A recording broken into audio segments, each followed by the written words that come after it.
La gente non ce la fa più, non si cura più, 11 milioni di cittadini pensionati non si curano più e quindi sono in grosse difficoltà. Bisogna su questo assolutamente intervenire. 8 milioni di persone vivono con meno di 1.000 euro al mese, 2 milioni e 200 di questi non arrivano a 500 euro al mese.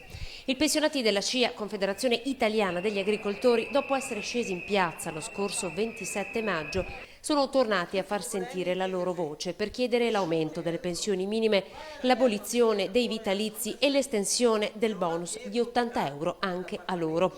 Buona l'apertura del senatore Santini che era presente all'incontro. Il governo pensa che nella prossima legge di stabilità, legge di bilancio che sarà varata nel mese di ottobre, quindi tra qualche mese, di fare un intervento ad hoc sulle pensioni più basse, quindi o riducendo il peso fiscale oppure prevedendo un intervento di aggiungere una parte, insomma, dal punto di vista dell'aumentare l'erogazione delle pensioni più basse. Sono 30.000 i pensionati del settore primario costretti ogni giorno a delle rinunce. Non possono lasciare il lavoro della terra perché potrebbero morire di fame.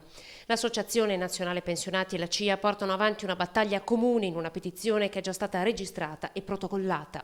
Abbiamo iniziato la campagna raccolta firme l'anno scorso e oggi siamo riusciti ad avere 100.000 firme.